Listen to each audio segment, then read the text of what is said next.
વિદ્યાર્થી મિત્રો નમસ્કાર। શ્રી એસએન વિદ્યાલય દ્વારા સંચાલિત e-લર્નિંગ પ્રોગ્રામમાં હું આપ સૌ વિદ્યાર્થી મિત્રોનું હાર્દિક સ્વાગત કરું છું। ધોરણ 7 વિષય ગણિત ચેપ્ટર નંબર 15 એમાં વિદ્યાર્થી મિત્રો છેલ્લા લેક્ચરની અંદર આપણે થોડી ઘણી થિયરી જોયેલી। ધાર, શિરોબિંદુ, સપાટી, પછી સપાટીનું બીજું નામ આપણે જોયું ફલક, બરાબર। તો આ બધી વસ્તુઓનો ઉપયોગ અત્યારે હવે આપણે સમજવાનો છે। ક્યાંથી? તો કે સ્વાધ્યાય 15.1 થી ઘન આકારોના પ્રત્યક્ષીકરણની અંદર એ સમજતા પહેલા આપણે થોડાક આકારોની ચર્ચા કરવાની છે। જેમ કે 3D આકારો આપણને કેવી રીતે દેખાય છે, એની સપાટી, બાજુ, શિરોબિંદુ કેવા પ્રકારના હોય છે। તમે વાત કરેલી 2D અને 3D, બે પરિમાણો વાળી હોય 2D હોય, ત્રણ પરિમાણો વાળી હોય 3D હોય, બરાબર। તો અહીં આપણે થોડા 5-6 આકાર એવા છે કે જેની આપણે ચર્ચા કરવાની છે। તો સૌથી પહેલા તો આપણે આકાર જોઈએ છે નળાકાર। તો નળાકારનો આકાર એક ટીપડા જેવો હોય છે, બરાબર। જુઓ તો તમે બધાએ રોલર જોયેલું છે। રોલર જેવો, રોલરનો જે આગળનો ભાગ હોય છે એના જેવો આવા પ્રકારનો ભાગ, આને થોડોક આડું કરી નાખો તો એના જેવો ભાગ તમને દેખાય। આ જે વસ્તુ છે એ જો તો બંને બાજુ તમને વર્તુળ દેખાશે, દેખાય છે વર્તુળ। જો એક આ ભાગ જે હું ડાર્ક કરું છું એ ભાગ વર્તુળ છે, અને કે બીજી બાજુનો ભાગ વર્તુળ છે। જો બંને બાજુનો ભાગ વર્તુળ છે, અને આપણે શું કહેશું? નળાકાર। શું કહેવાશે?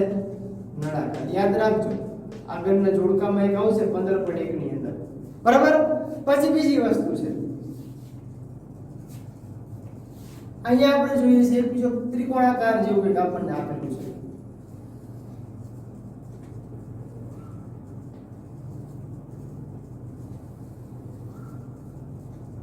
જો તો આવું કંઈક હોય એને આપણે ખાલી સાદું ત્રિકોણ કહીએ છીએ। શું કહીએ છીએ? ત્રિકોણ। પણ આ ત્રિકોણ જે છે એ ત્રિકોણને આપણે 3D આકાર દર્શાવવા માટે હું એના અલગ અલગ ભાગ પાડી દઉં છું। જોજો, જો મેં અહીંયા અલગ અલગ એને ભાગ પાડી દીધા, પણ હવે એને મારે ઉપસેનું દેખાડવું છે તો એની માટે થોડો એકાદો ભાગ ડાર્ક કરી નાખો। તો જુઓ તો આ એક ભાગ હું ડાર્ક કરું તો આપણને ઉપસેનો ભાગ જોવા મળી જાય કે ભાઈ હા કંઈક આમ ઉપર અણી જેવું છે, આ ભાગ અણી જેવું દેખાય ને ત્રણ બાજુ હોય એવું દેખાય છે, દેખાય છે। તો એવું તમે ક્યાંક જોયેલું છે? તો તમે બધા રીતના પિરામિડનું સાંભળેલું છે। આનું નામ તમે જે નળાકાર આપ્યું છે, આનું શું નામ તમે વાપરશો? પિરામિડ। જો થાય બે આકાર। હજી એક આકાર એવો છે, તમે વર્તુળ વિશે બધા જાણો છો, જાણો છો? આપણે વર્તુળ દોરીએ છીએ,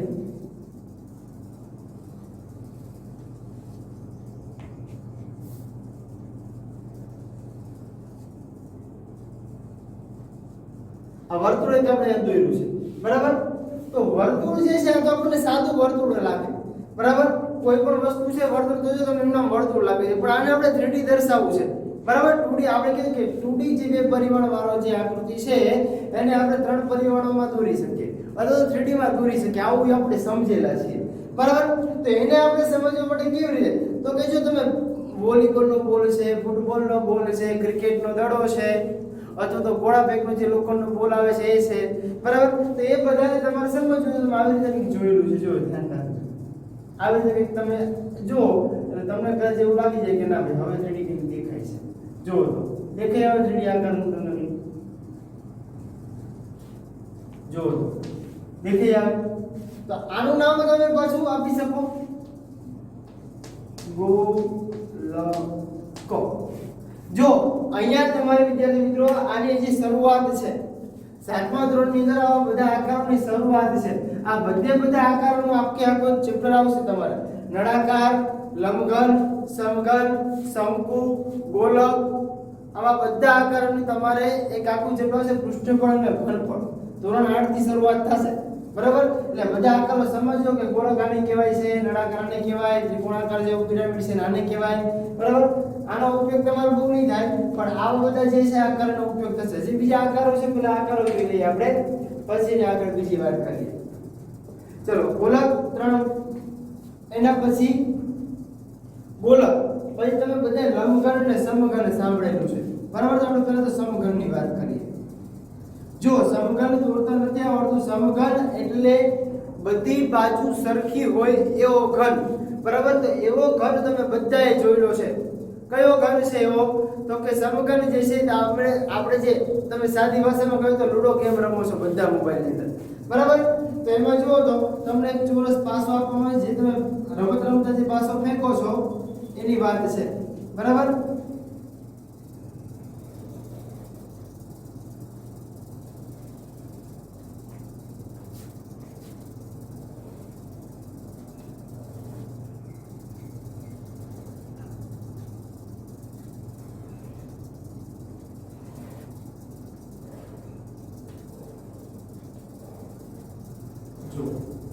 આવી રીતે તમને 3D આકારમાં દેખાય. પહેલા ખાલી મેં ચોરસ દોર્યું, તો ચોરસ તો તમે બધાએ જોયેલું છે, પણ એને જો 3D બનાવવું હોય તો એને સમઘન બનાવવા આપણે ઉપયોગમાં લઈ શકીએ.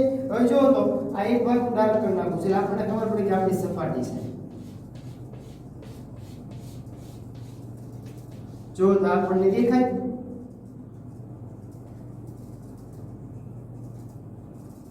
આ શું છે? સમઘન છે, બરાબર? તો સમઘન આપણે નામ આપી શકીએ, સમઘન.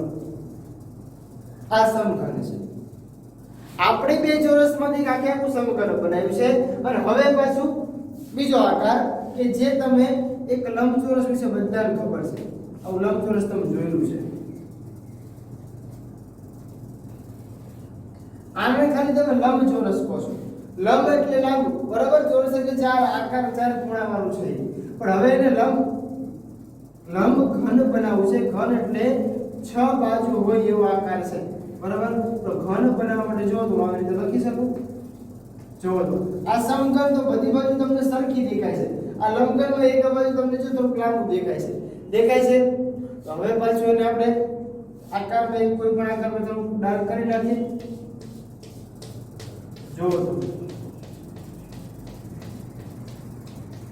થઈ ગઈ ડાર્ક.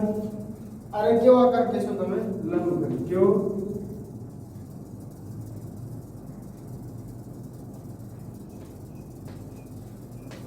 લંબઘન.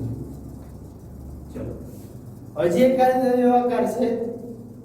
તમે આઈસ્ક્રીમનો કોન બધાએ ખાધેલો છે. એ આઈસ્ક્રીમના કોનને જો ઊંધો કરી નાખો તો તમને એક આવો આકારનો ભાગ દેખાશે. આવા પ્રકારનો કોઈ આકાર તમને દેખાશે.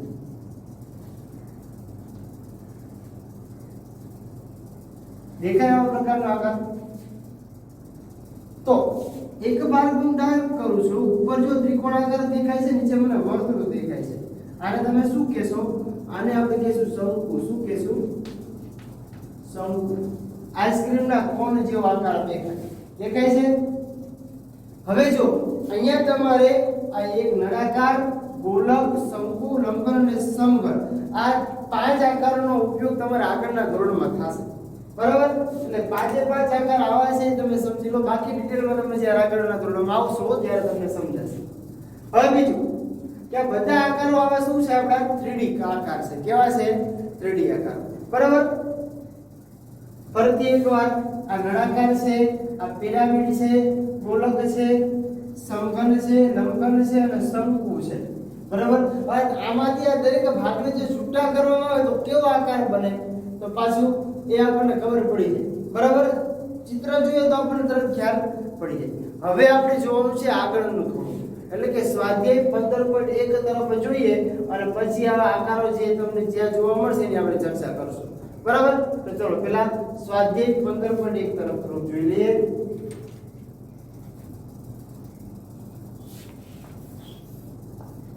સ્વાધ્યાય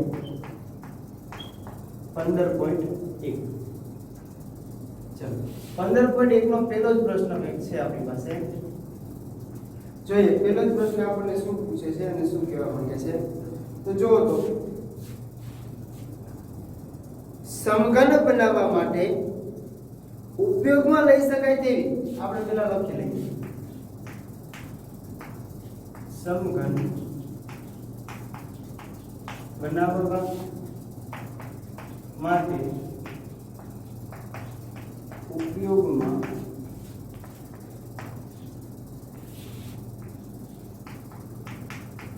લઈ શકાય તેવી રેખાકૃતિ ઓળખો. અને કાઉસમાં આપેલ છે રેખાકૃતિની નકલ કરીને કાપીને પ્રયત્ન કરો. હવે આપણને જેટલી રેખાકૃતિ આવે છે બધી રેખાકૃતિ હું દોરી લઉં છું. અહીંયા પહેલા તો જો તમને એક રેખાકૃતિ આવી રીતના કંઈક આપેલી છે.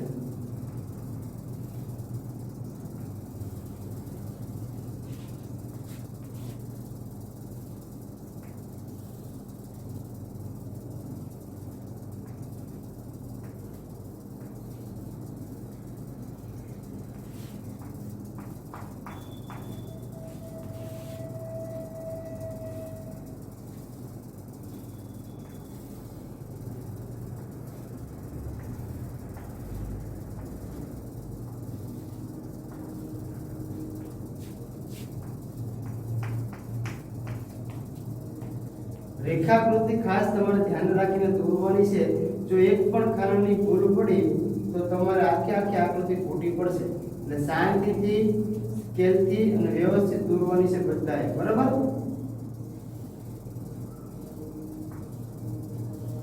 તો જ ખબર પડશે, નકર બધાને ભૂલ પડશે. ચલો હવે જે બે આકૃતિ છે જે આપણને થોડીક વધારે માહિતી આપે છે જોઈ લો. તો ચલો બધા સાથે સાથે દોરવા માંડજો એટલે પછી છેલ્લે તમારો ટાઈમ બગડે નહીં. બરાબર? ચલો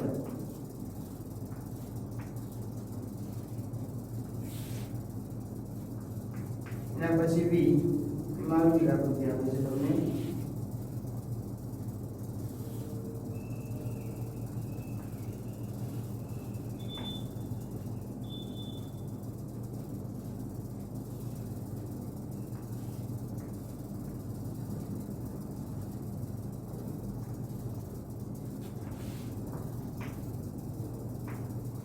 છઠ્ઠી આકૃતિ એક છેલ્લી આકૃતિ છે. છેલ્લી આકૃતિ આપણે દોરી લઈશું.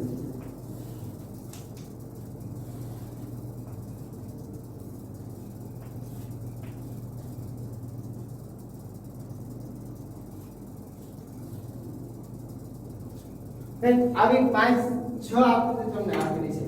જો સમજો. અને તમને એવું કીધું છે કે સમઘન બનાવવા માટે ઉપયોગમાં લઈ શકાય તેવી રેખાકૃતિ આપણે ઓળખવાની છે. બરાબર? ઉપયોગમાં લઈ શકાય તેવી. તો જે તમે ઘન જોવો છો બરાબર બધા આપણને ચોરસ જ આપેલા છે. જો છે તો પહેલા તો આપણે વાત કરીએ. અહીંથી આ ભાગ તમે ઉપર કરી લો એટલે આ ભાગ આમ થઈ જશે. બરાબર? પછી આ ભાગને આમ કરશું, પછી આ ભાગ આખો ફરતો વીંટોળાય છે. જો છે એટલે આમાં રેખાકૃતિ બને છે ખરી જોવો તો નથી બનતી. એટલે આ ભાગ આપણે શું બનશે? કેન્સલ આવશે. આપણે તો સમઘન બનાવવાનું. શું બનાવવાનું છે? સમઘન બનાવવાનું છે.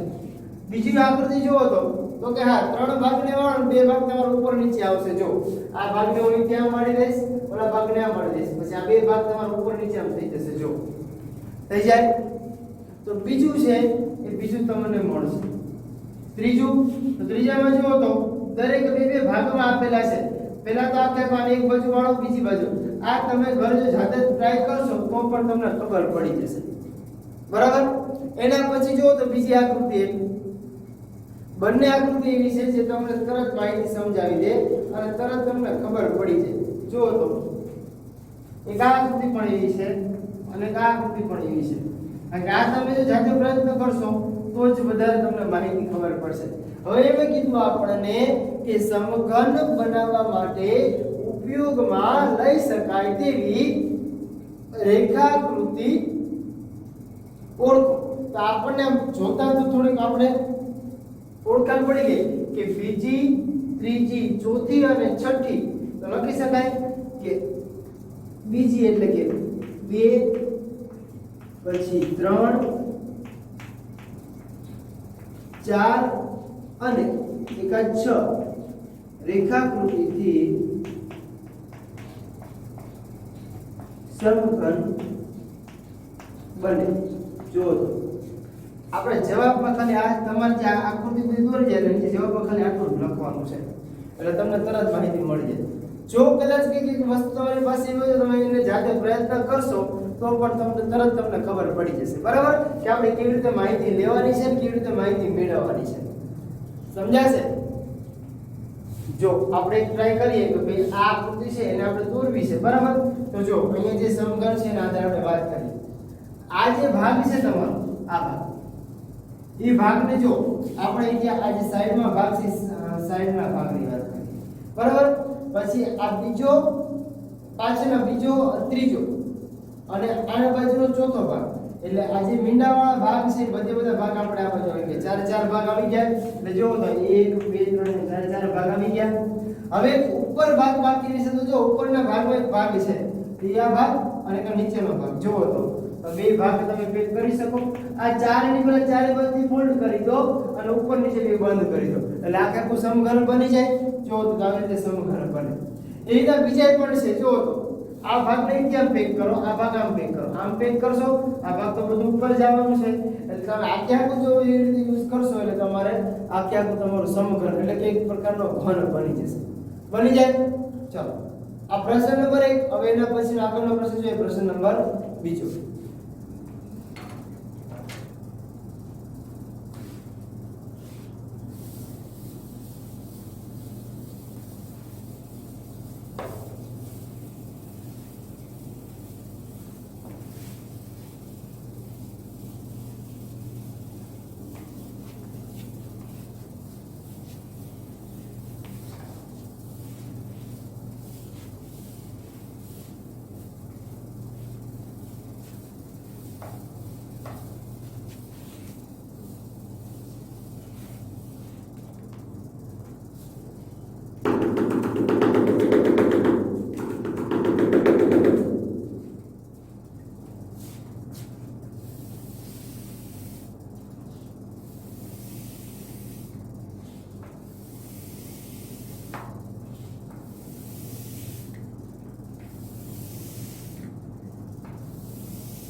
ચલો, સ્વાધ્યાય 15.2 ની આપણે જે ચર્ચા કરતા હતા એની અંદર સ્વાધ્યાય 15.1 ની ચર્ચા કરતા હતા. એમાં પ્રશ્ન નંબર 1 આપણે જોઈ ગયા અને પ્રશ્ન નંબર 2. ચલો, પ્રશ્ન નંબર 2 આપણને શું કહે? અહીં તમને જો હું આખી રકમ નથી લખતો, જો રકમ લખીશ તો વધારે સમજણ જશે. દરેક સપાટી પર ટપકા હોય તેવા સમઘનને પાસો કહે છે. પાસો કોને કહેવાય? તો કે જે સમઘન છે એની પર ટપકા તમને આપેલા હોય, જે તમે લૂડો ગેમમાં રમો છો ત્યારે તમને જોવા મળે છે. પાસાની સામસામેની સપાટીઓ કેવી હોય છે? તો કે ટપકાનો સરવાળો હંમેશા 7 થાય છે. યાદ રાખવાનું કે પાસાની સામસામેની બાજુનો સરવાળો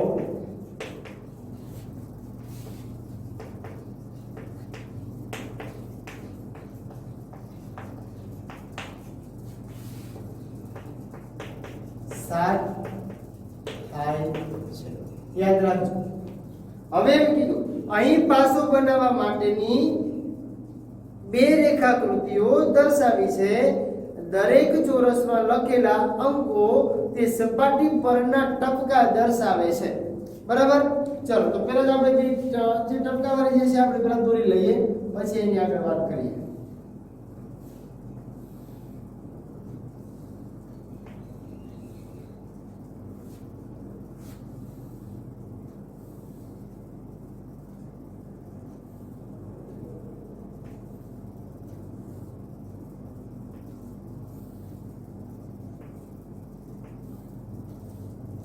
અહીંયા તમને આપ્યા છે 4 5 અને 6 અને બીજી એક રેખા આકૃતિ તમને આવી કંઈક આપેલી છે.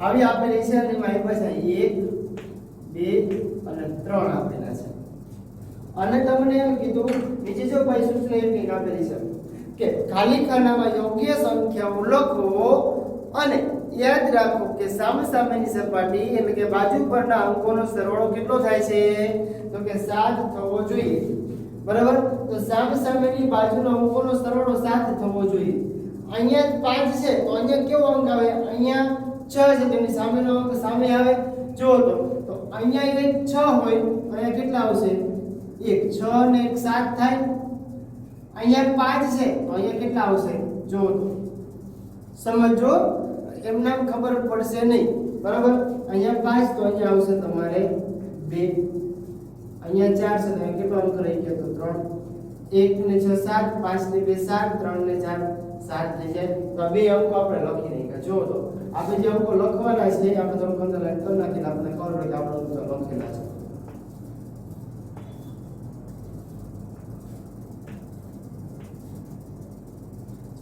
એના પછીનો જોવો તો 1 2 અને 3 તમને આપેલા છે બરાબર તો એકની સામેની બાજુ અહીંયા તમને દેખાય બરાબર તો અહીંયા કેટલા આવશે 6 હોય તો 6 ને 1 7 થાય પછી અહીંયા 2 છે તો 5 બીજા ક્યાં આવશે તો એક જોવાનું તમારે કે 5 એની સામેની બાજુ કઈ થાય તો કે જો તમે અહીંથી આમ વાળો છો અહીંથી આમ વાળો તો આ બે સામેની બાજુ થાય જો થાય અહીંયા મળશે તમને 5 અને બાકી રહી જાય અહીંયા તો અહીંયા કેટલા મળશે 4 આ વસ્તુ તમે પ્રેક્ટિકલ કરીને સમજશો તો તમને થોડી વધારે માહિતી મળશે એવો ભાગ છે બરાબર જો તો 1 2 3 અને 4 5 6 એટલે બીજા પ્રશ્નમાં જે આપણે કીધું હતું એ પ્રશ્ન જવાબ આપણને મળી ગયા ખાલી ખાના જે તમને આપેલા છે એ દરેક ખાના આપણે ફિલઅપ કરવાના છે દરેક ખાના આપણે પૂરવાના છે બરાબર જો તો દરેક ખાના આપણે પૂરી લીધા ચાલો એના પછીનો જોઈએ પ્રશ્ન નંબર 3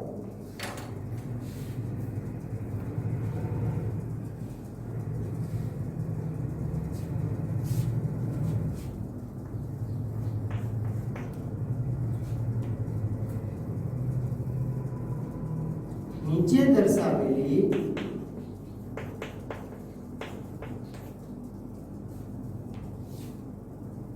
રેખાકૃતિ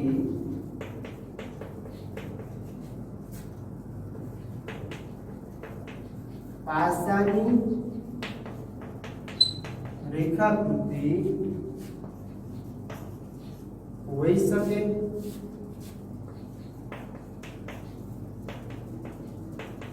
તમારો જવાબ સમજાવો રેખાકૃતિ હોઈ શકે કે આપણે જવાબ સમજાવવાનો છે અને આપણે એની માટે આપણે આકૃતિ આપેલી છે જો રેખાકૃતિ આપણને કીધી છે નીચેની તો એના માટે આપણે રેખાકૃતિ પણ આપણને આપેલી છે કે આ રેખાકૃતિના આધારે તમે જોઈ શકો કે તમારો જવાબ તમને કેવી રીતે મળે છે રેખાકૃતિ હોઈ શકે અહીંયા 1 2 3 4 અહીંયા આપ્યું છે 5 અને 6 હવે જો આપણને એક તો ખબર છે કે પાસાની સામેની બાજુનો સરવાળો 7 થાય છે કેટલો થાય છે 7 પણ ત્રીજા પ્રશ્નમાં આપણને આકૃતિ જો આપી આ સેમ ટુ સેમ જ આકૃતિ છે એક અહીંયા છે તો 6 અહીંયા આવ્યા છે તો ચલો એકની સામે 6 ક્યાં આવવા જોઈએ અહીંયા આવવા જોઈએ તો એની જગ્યાએ બાજુમાં આવી પાસે તો સામેની બાજુનો સરવાળો જુઓ તો 6 થાય છે ખરો એકની સામે કઈ બાજુ આવે છે તો કે એકની સામે બાજુ કઈ આવે છે તમારે જુઓ તો અહીંયા આપણે બેની સામે 5 આવ્યા છે તો એકની સામે જુઓ 4 આવે છે તો બે સામેની બાજુ સરખી એટલે કે બેનો સરવાળો 7 થતો નથી તો આપણે પ્રશ્ન કે નીચે દર્શાવેલી રેખાકૃતિ પાછળની રેખાકૃતિ હોઈ શકે તો લખી શકાય કે ના ન હોઈ શકે શું કારણ કે અથવા તો એ લખી શકાય કે ન હોઈ શકે ના સીધું લખીએ છીએ આપણે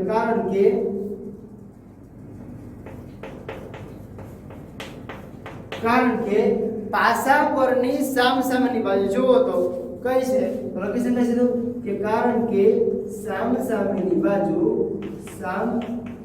સામેની બાજુ કેવી છે જુઓ તો બાજુ પર 1 અને 4 આવે છે જેનો સરવાળો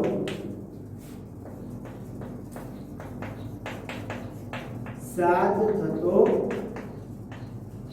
નથી. આટલું લખો તો પણ ચાલે. જો પછી બીજી બાજુ તમને એક સામી બાજુ નથી થતી સરવાળો, તો બીજી બાજુની સેમ ટુ સેમ પ્રોસેસ જોઈ લો તમે, તો આપણને ખબર પડી જાય કે સામેની બાજુ સરખી નથી, તેનો સરવાળો 7 થતો નથી. એના બીજું પણ છે, જુઓ તો દેખાય છે કે કયો, તો એક બીજો ભાગ પણ એવો છે 3 અને 6 આવે છે. જો અહીંયા 3 છે તો અહીં સામે 6 છે, બરાબર. અહીંયા 3 તો અહીંયા 4, તો 3 ને 4 7 થાય. અહીંયા 5 ને 2 7 થાય, 1 ને 6 7 થાય. અહીં જો તો 3 સામું કેટલા આવે છે, તો 6 આવે છે. એ આપણને સરખું મળતું નથી, એટલા માટે એનો જવાબ આપણને ખબર નથી. એટલે કે એનો જે આપણને કહ્યું કે નીચે દર્શાવેલી આકૃતિ પાસાની રેખાકૃતિ હોઈ શકે, તો કે ના, ન હોઈ શકે, કારણ કે આપણે કારણ દર્શાવી દીધું, બરાબર. ચાલો એના પછીનો પ્રશ્ન જોઈએ આપણે, ત્રીજો, પછી પ્રશ્ન નંબર 5. 4 પછી 5. ચલો પ્રશ્ન નંબર 4 ની અંદર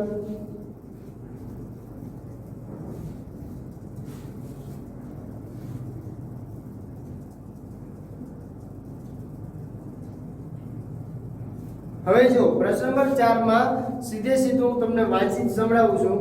આપણને કીધું કે સમઘન બનાવવા માટેની એક અપૂર્ણ રેખાકૃતિ આપેલી છે, તેને ઓછામાં ઓછી 2 રીતે પૂર્ણ કરવાની છે. કેટલી રીતે?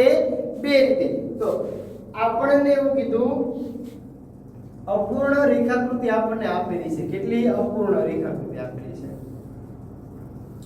આવી રીતે રેખાકૃતિ આપેલી છે, પણ આપણે એને 2 રીતે પૂર્ણ કરવાની છે. એટલા માટે હું પહેલા આને રાખું છું. હવે કીધું કે યાદ રાખો કે સમઘનને 6 ફલકો છે, એટલે કે 6 બાજુ છે, અને અહીં આપેલી રેખાકૃતિમાં કેટલી છે, તો કે અહીં આપણને 3 જ દેખાય છે. પછી એવું કીધું કે 2 ભિન્ન આકૃતિઓ આપો, જો તમને ગમે તો સરળતા માટે ચોરસ ખાનાવાળો કાગળનો ઉપયોગ કરી શકો છો. આપણને અહીંયા 2 આકૃતિ આપણે દોરવાની છે, તો આપણે જો એક તો આપણને આવી રીતે આપેલું જ છે,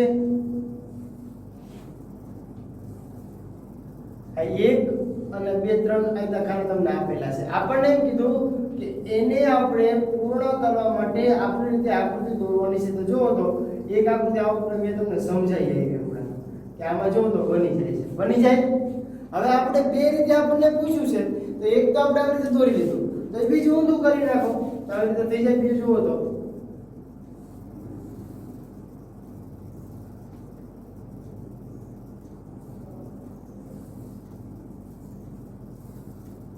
જો થઈ જાય, 2 રીતે પૂર્ણ થઈ જાય. આપણને ખાલી 3 જ ખાના આપેલા છે. કયા ખાના? તો 3 જો ડાર્ક કરી નાખો, એ 3 જ ખાના આપણને આપેલા છે. આપેલા આ 3 જ ખાના આપણને આપેલા છે, બાકી તો આપણે પૂરા કર્યા છે. એવી રીતના છે. જો છે તો આપણને તરત ખબર પડી જાય. ચલો એના પછીનો પ્રશ્ન નંબર 5.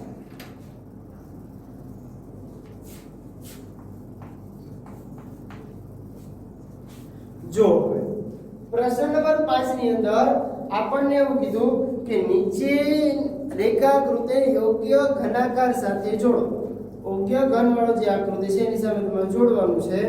અને એમ કીધું કે રેખા તમને 5મા પ્રશ્નમાં એક બાજુ આપે છે અ અને એક બાજુ આપે છે બ.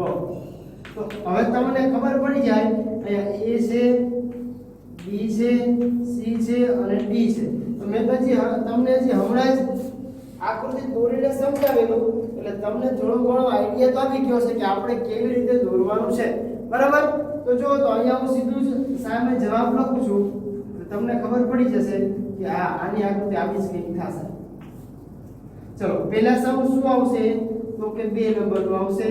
પછી બીજા સામે તો કે 3, પછી 4 નંબરનું અને છેલ્લે 1 નંબરનું. જુઓ તો તમને બધાને આ માહિતી આપેલી છે, એટલે તમને તરત ખબર પડી જાય કે આપણે આવી રીતે માહિતી મેળવવાની છે. જો તો એ આપણું જોડકું છે, મેં સીધો જવાબ લખેલો છે, બરાબર. હવે આપણને અહીંયા તો બીજી વાત કે અહીંયા જે પ્રશ્ન નંબર 5 પૂરો થયો, સાથે આપણો સ્વાધ્યાય 15.1 પણ પૂરું થયું. હવે જે વિદ્યાર્થી મિત્રો આપણે સ્વાધ્યાય 15.2 ની શરૂઆત કરવાની છે, જે આઇસોમેટ્રિક પેપરની વાત કરશે. હવે કેવી રીતે વાત કરશે, શું સમજવાનું છે, એ આપણે થોડીક થિયરી જોઈને પછી 15.2 ની શરૂઆત કરવાની છે. બરાબર? તો હવે આપણે આવતા લેક્ચરમાં જોશું. Thank you.